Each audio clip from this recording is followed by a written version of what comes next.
This is Jay Smith again. Now, I am no longer in Lusaka, Zambia. I'm in a big city like Lusaka. This one is Accra. And if you look behind me, this is Oxford Street. Like we have Oxford Street in London, but this is not the same Oxford Street. As you can tell here, it's quite a bit different than what we're used to in London. Well, Oxford Street in London is right at the end of which is Speaker's Corner. But here is Oxford Street in Accra. I'm in the Osu Market. You can hear the... Oh, here comes a dignitary. Someone in the government. And there goes their entourage going behind me. Now, what I've been doing in every one of these cities that I'm going through in Africa, I've been asking the question, what is it that we can do, or why is it that someone else can pay for my sin? This is one of the questions that comes up quite often with every Muslim. Well, not every Muslim, but an awful lot of them. How can someone pay for my sin? Good question. And the answer is,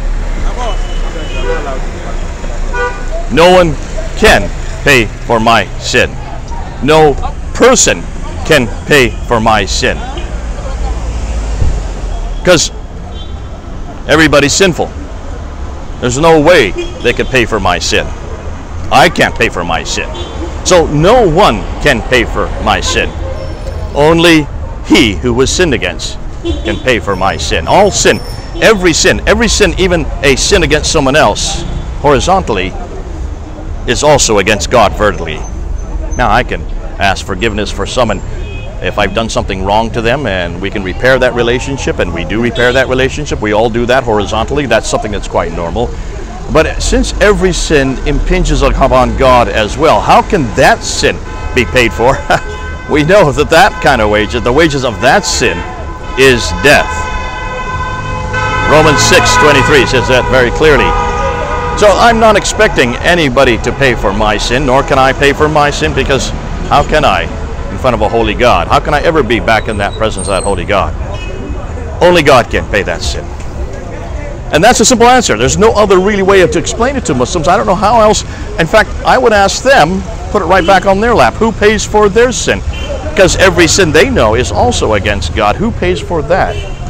Now they would say, well, they don't need to have payment. Well, you do need to have payment. Something has to be taken care of. You can't just do it by earning good deeds on your right shoulder.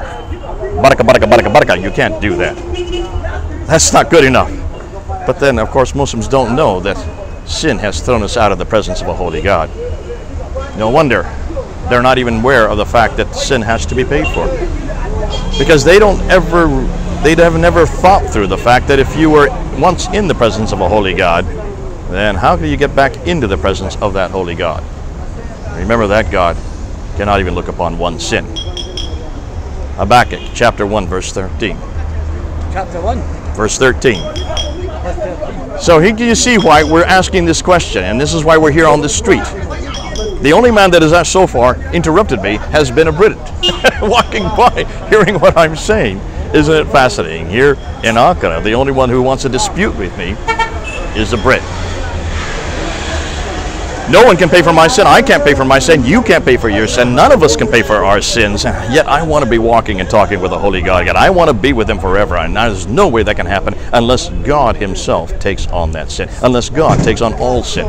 And the only one who is worthy to do that is the sinless one. Now, Muslims, you know who the sinless one is. There is only one that was sinless. Chapter 19 of verse 19 of the Quran says it very clearly.